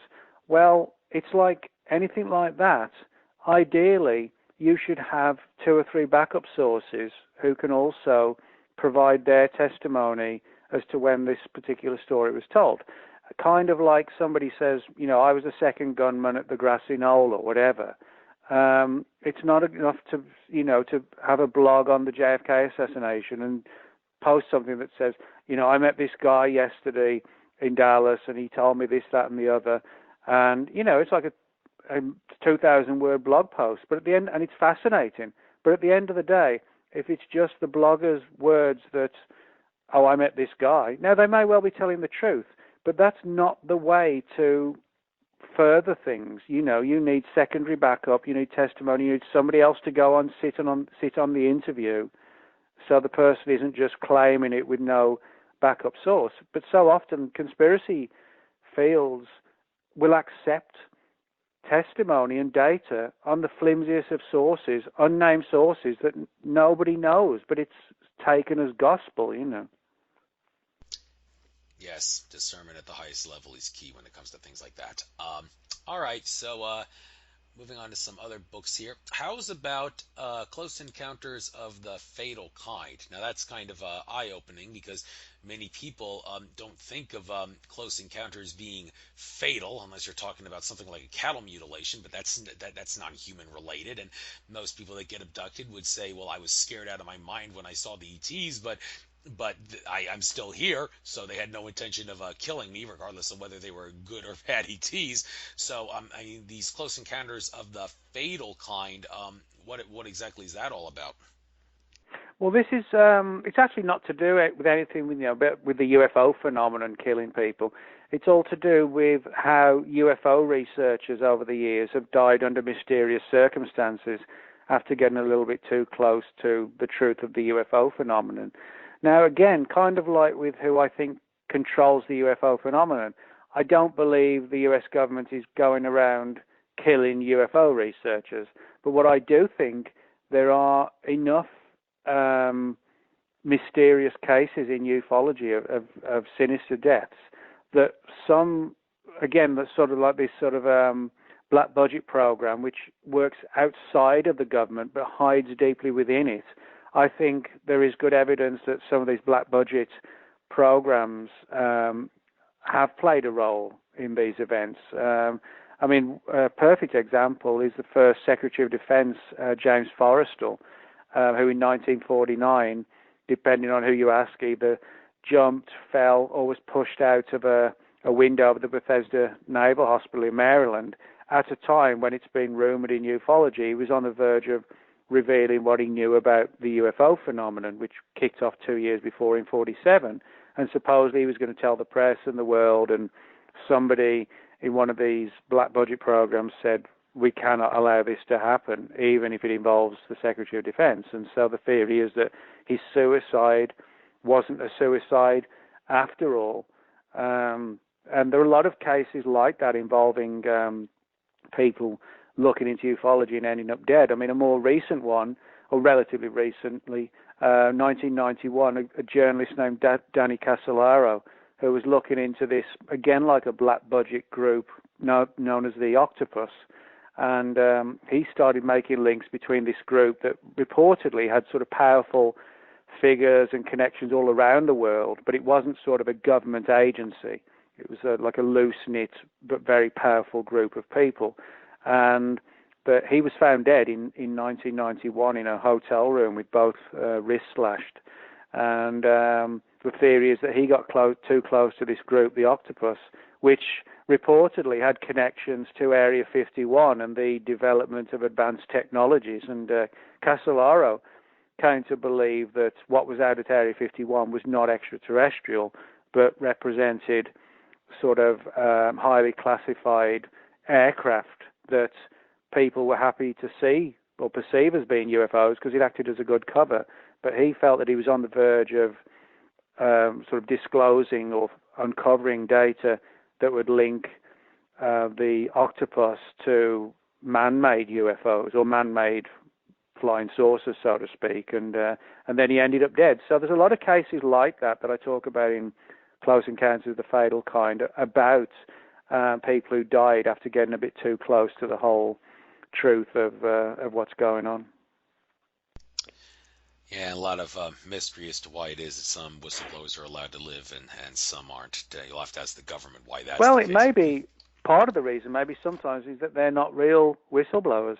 You know, they're playing a role to keep people away from this or push them down that path. You know, I mean, one of the interesting things I found is that very often conspiracy theorists, when a whistleblower comes out, they kind of embrace them like an old friend. They don't give much thought to the idea, well, what if this is a ruse? And I think that's because conspiracy theorists kind of love whistleblowers. And sometimes the love for them eclipses the issue of thinking, well, hang on a minute, why is this person coming forward? You know, I've had a lot of people in the UFO field, like UFO whistleblowers, speak to me and, you know, kind of along the lines of 60 years ago when I was like 20, I was involved in this, and then they speak out years later. But I always tell people, yes, the stories are fascinating, but don't just focus on the story. Think about, why is this person speaking to you? What is their motivation? What is their agenda? And I think that's always an important thing when you're dealing with whistleblowers, is not what they're telling you, but why are they telling it to you? Why have they chosen you? Are they trying to help you, or are they trying to push you away from something else that they want you away from? So I think, you know, those are all issues that need to be addressed when you're dealing with whistleblowers. Is not just, you know, jump up and down foaming at the mouth with excitement, but take a deep breath and think, well, yeah, it's a great story, but why am I getting it? You know. Right. And moving on to another book here, Bloodline of the Gods. Well, who are the gods? Well, if you ask Eric von Daniken, they were extraterrestrials who, because of misunderstanding and lack of technology, our forefathers thought that they were some sort of gods. Now, the issue of bloodline. Well, for a moment, let's just consider the work of Zecharia Sitchin. Anunnaki. Many people say that means those from the heavens came. However, I've heard other stories that there's another translation of Anunnaki that is those of the genetic code. And I have explained on some of my prior shows, not going to do it here because of time issues, but a lot of information suggests that Zecharia Sitchin, there were forces out there that wanted to discredit him and demonize him, and even press the rumor that he was a disinfo agent to discredit his work, because he was actually very, very accurate with a lot of things he said. And the idea that the Anunnaki that he talked about could actually be the Illuminati bloodlines, if you will, like the ones at the top of the Illuminati ladder of authority, that like people like Fritz Springmeier, his book Bloodlines of the Illuminati, he talks about the 13 major families and some smaller minor families that are said to be the quote-unquote powers that be, that control anything and everything going on in our world to some extent. And Fritz Springmeier, he's more down to earth. He's not going to really speculate on whether or not there's any ET involvement there, but one could think maybe the Anunnaki that Sitchin talked about, and also many would assert the reptilian aliens that David Icke talks about, are the bloodline entities that are the gods that control the Illuminati. So I'm wondering, okay, now that I've thrown this out, does this maybe in some way tie into your book, Bloodline of the Gods, in some way or another? Or is it completely different? No, it's nothing. It's completely different to that, really. Basically, Bloodline of the Gods is a study of people who have Rh negative blood.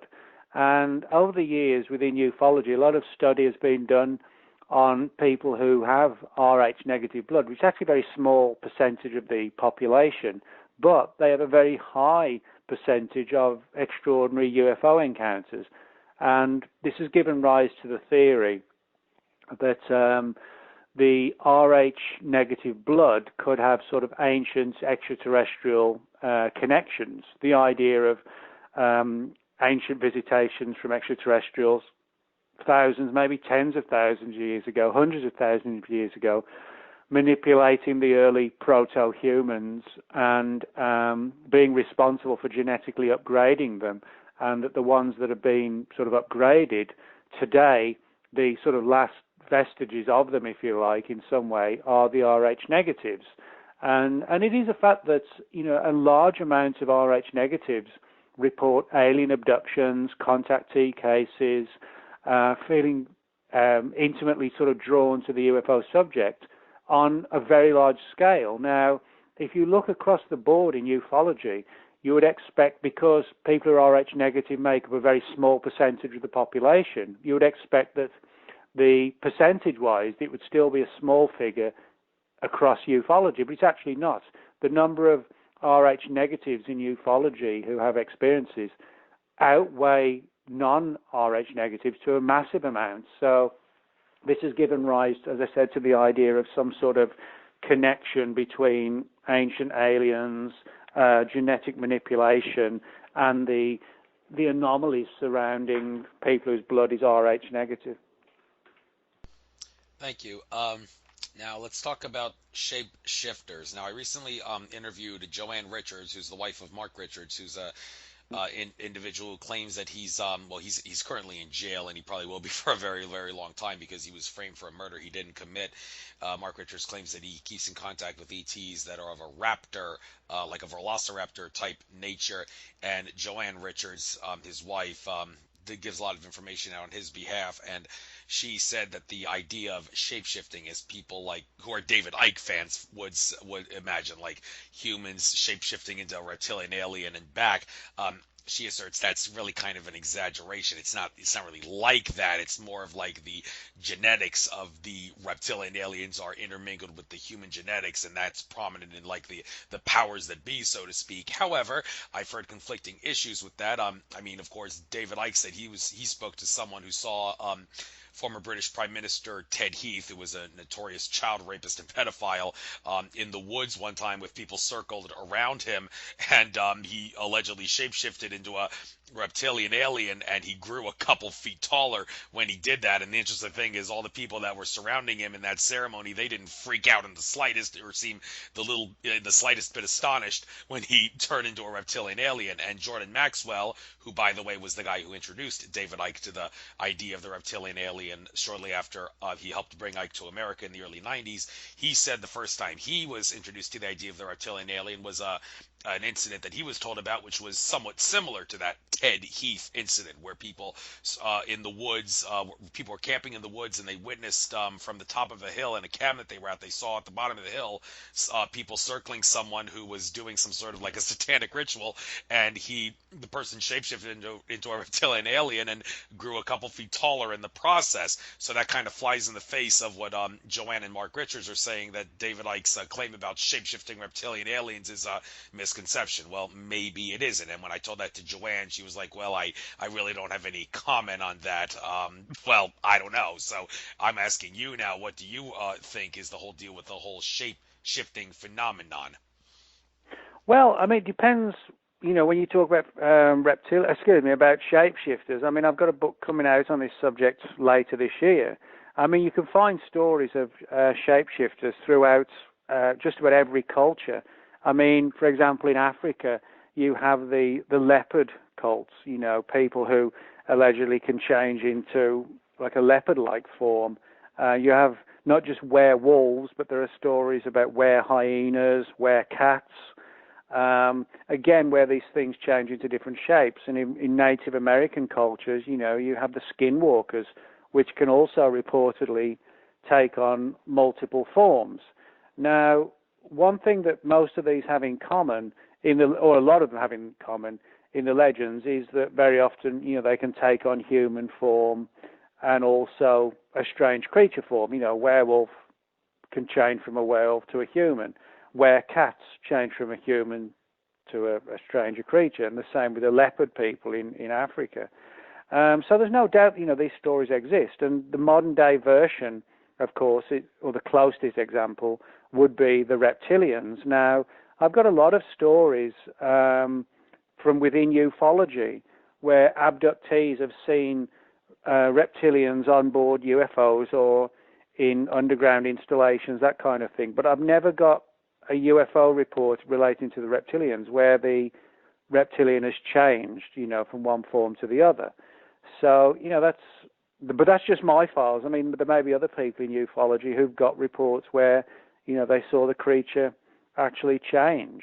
But, as far as things like the royal family are concerned, all these things coming out of the UK, I would preface this by saying that I'm not a fan of the British royal family or any royal family, because I think the idea, it's like an outmoded concept. The British royal family don't rule the UK. We have a government that rules the UK, and the royal families really, it brings in tourism. It's just like an image. It's kind of like a bit of old England that really doesn't exist other than to exist, because it's always existed.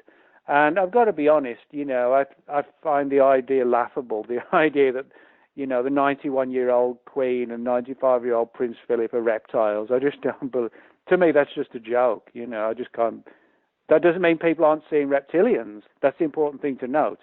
There's a lot of really interesting reports. But the idea to me, that the Queen, when she's finished giving her speech or whatever, her clothes sort of bursts out of her clothes and turns into this reptile. To me, that's just like a joke. Yeah, well, you have to realize, though, aside from that, you said the whole thing like the British royal family, it's just for tourism. Well, a lot of people in the conspiracy field would say, oh, no, the idea that the British royal family doesn't have power in the affairs of what happens in the government is asinine. That's just a cover story.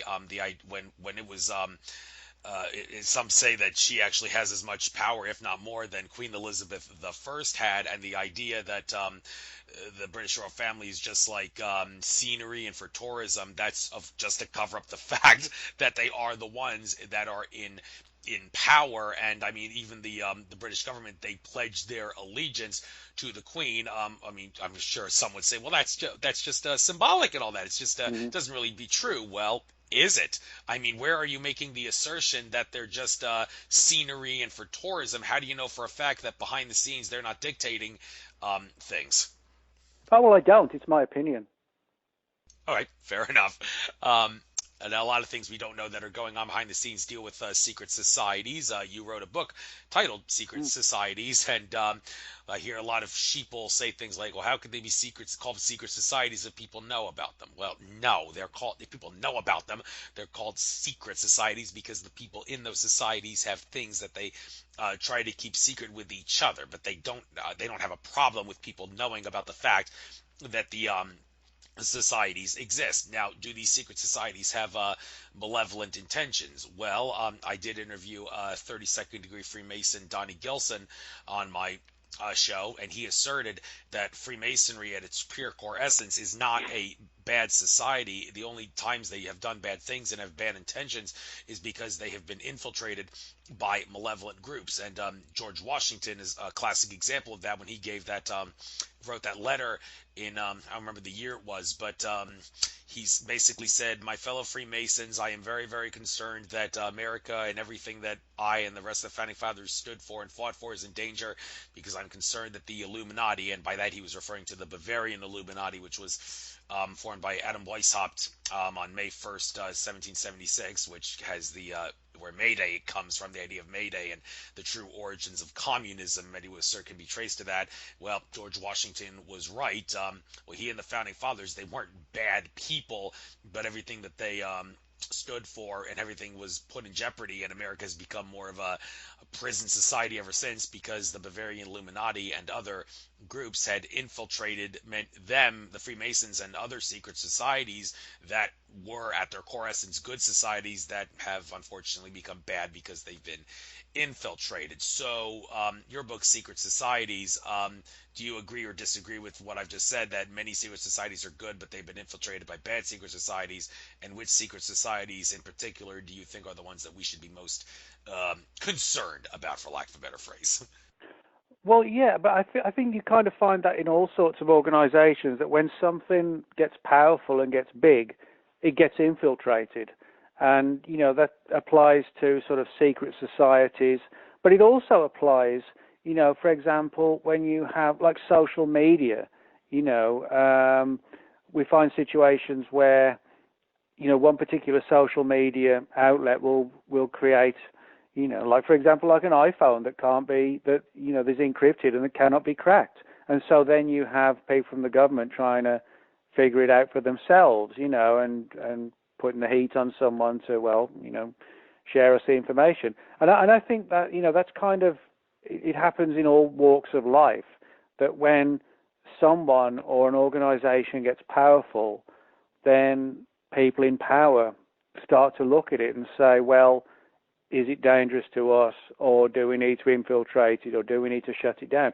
I think that certainly applies to secret societies, where many of them, are started up perhaps with benign reasons. Perhaps they want to sort of alter the state of their country because they legitimately feel it's going down the wrong path. But then it gets infiltrated by people who want to push it down a different direction. You find numerous examples of that going on. But what I would say, in terms of the ones that we have to fear the most out of secret societies, are actually the ones we don't know exist. The ones that are pulling strings and manipulating and doing stuff, and we have no actual understanding, not of what they're doing, but even that they exist in the first place. And I think that's why certain things happen where people realize that this just doesn't seem right. The story doesn't seem right. And there are sort of angles, and threads suggesting that somebody else is pulling the strings, and yet no one can find out who it is. So I think the most dangerous ones are the sort of secret societies we don't even know exist, but who are so powerful that they can literally manipulate nations and governments, Yes, and speaking of manipulation and control, two of the two books that it says forthcoming books here include New World Order book and Control. Now, this whole New World Order thing, if you actually believe that what George Herbert Walker Bush on 10 years before 9/11 on September 11, 1991, he said, it's a big idea, New World Order. Everybody, all the people that supported Bush say that's for good things. He was talking about the New World Order being everybody getting along, and everything's going to be all kumbaya and happy, happy, joy, joy. Well, no, everybody asserts that's it's a fictionalized version. He was actually referring to global totalitarian government. He's one of the frontmen in that, and that's what New World Order is. It stands for global totalitarian government, and the book Control. I don't know if that ties in with that, but why don't you tell us what exactly would you define the New World Order as? How do you talk about it in your New World Order book? And then let's kill two birds with one stone here. The book Control. What's being controlled? Well, they kind of cover similar areas, but it's basically, this whole issue of, New World Order, it's a term that sort of gets thrown about, a lot every time there's another erosion of our, liberties or whatever. And sometimes, it's legitimate and valid. Other times, the term New World Order gets sort of overused. So the book is basically sort of a study of, what most people would consider, sort of New World type activities, sort of increasing surveillance of the population, eroding civil liberties, the whole angle of a loss of privacy, Orwellian type situations. It covers all of those kind of angles that, most people I think would sort of would suggest the New World Order is.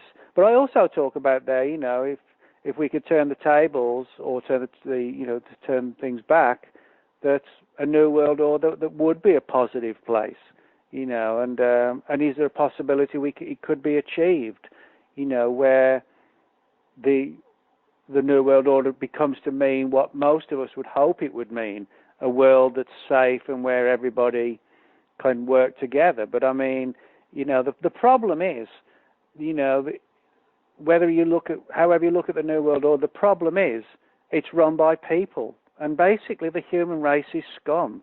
We're the worst creature that lives on the planet. We are the only planet that deliberately goes out to destroy things. We're the only creature that lies. We're the only creature that, wants to take somebody else's land or somebody else's money. If the human race didn't exist, the planet would be a paradise. So, the chances of us having a New World Order that actually it becomes like a paradise is nil, because we're too busy just killing each other. That's what we do, and one day we'll pay the price fully. Yeah, although I will say from a metaphysical standpoint, the evidence does show that the love on planet Earth is increasing and the fear is decreasing. Even the whole idea of an archon control. Yeah, it's a control system. I mean, one thing I would say, it's good that, people are kind of, you saw the demonstrations that are going on today all around the world. I mean, that's a positive thing, that people aren't just sitting in front of the TV worried to actually say something. They are saying something and standing up. I think that's a good thing. I think everybody should, sort of air their beliefs as to, well, hang on a minute, this doesn't sound right. Just as equally as if you think something's great, share it with everybody else as well. So. I would just want to point out, I mentioned Archon, Andrew Bartzis, the Akashic Records reader. He claims that the Archon control system has been cannibalizing itself since 2011, and it's unavoidable that it will continue to cannibalize itself. It has to for its own survival, he claims, and how quickly or how slowly it cannibalizes itself is very heavily dependent on how much awakening the human race is willing to go through. Are we willing to wake up or not? Well, we better be willing to wake up quickly, because the faster we awaken, the faster it will cannibalize itself. So hopefully that will happen. So just so you know, maybe we'll go for another 5 minutes or so. Let's try to kill two birds with one stone here. Two of the Gods book. You got Weapons of the Gods and Immortality of the Gods. Now, Weapons of the Gods, I can get into a whole new can of worms about that in my interview with Michael Cremo. He talked about all the things in the Vimanas and the books in the Vedic texts and all, and also Immortality of the Gods. Well, are we all immortal? Well, if you believe we're infinite consciousness, then yes, we're immortal. There's no such thing as death. When our body dies, our consciousness lives on. And, well, the higher dimensional, higher level consciousness ETs that are very well adept at recognizing that and utilizing and harnessing that to a greater extent than we are. So what kind of weapons of the gods do you talk about, and how would you define immortality when you're talking about God's immortality? Well, Weapons of the Gods is a look at the various stories that are out there that suggest there may have been sort of like ancient nuclear wars. So it covers things like the northern India legends concerning coming out of the Mahabharata about alleged ancient nuclear war in India, but also things like the destruction of Sodom and Gomorrah and how the death of Lot's wife, who was vaporized, may tie in with like an ancient nuclear strike, sort of tactical nukes. And also reports of sort of anomalous craters around the world in places like Australia, India, the United States that may have been tied in with ancient nuclear war. And then, of course, the book asks the questions, if that is the case, are we talking about ancient human civilizations, or are we talking about ancient extraterrestrials having their sort of own turf wars on our planet and, creating wars there? Or is it a bit of both?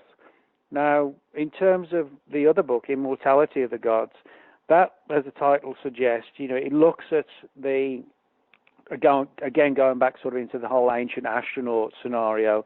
It looks at some of these stories about how famous legendary characters, not just in the Bible but in other ancient texts, lived for extensive lifespans. In the Bible, you've got people like Methuselah and Adam and Noah, who all supposedly lived massive lifespans. And then in other texts, for example, you have like King Gilgamesh of Uruk, which is now part of Iraq, who supposedly ruled for 130 years, never mind having lived, for how much longer after that. And you can also find in a lot of these ancient texts certain almost like supernatural cocktails that the gods and the people who were in the favour with the gods would drink to stop them aging. For example, in India, you have this mysterious drink called Amrita.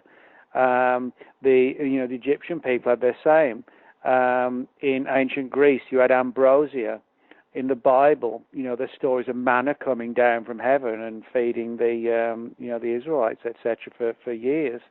And so it covers all that, but then it covers angles today, like, for example, rumours that sort of the ruling elite are trying to find ways to achieve physical immortality in the sense of slowing down or stopping the aging process. And is the technology or the science or the medicine available to achieve that? So it's sort of, the book goes from the very distant past right up to the present day. Now, in terms of your question about what do I think immortality is, now, I do believe something survives bodily death. Now, one of the things I talk about in the book is, if we do come back, if we sort of recycle, if it's like reincarnation, it would be kind of a cruel irony if we do come back and reincarnated, because clearly we don't remember our past lives. So in other words, you may have immortality, but if your memory's wiped, if the slate's cleaned from the previous existence, you won't actually ever know that you had immortality, because you only remember any one conscious state at any given time, which is kind of like if you've seen the movie The Cloud Atlas, where you see multiple people reincarnated with the same people, but they don't remember in the previous lives. But on the other hand, maybe some sort of immortality could be achieved one day. If we could slow or stop the aging process and understand fully how and why cells degrade, but the important thing I point out in the book is, would we actually all be allowed to have that, that key to immortality, or would it be something that would remain sort of the domain of the elite, the global elite? Yes, and all right, how about one more subject, and then we'll call it a night. The book Pyramids and the Pentagon. Now, these are two things that many people see nothing in common. The Pentagon, Mm-hmm. what does the Pentagon have to do with pyramids? The Pentagon isn't even shaped like a pyramid. So what's that all about? Well, that's all to do, again, with stuff that's surfaced through the Freedom of Information Act. For example, a lot of people don't realize that for decades the CIA has had an open file, which is still growing, on Noah's Ark.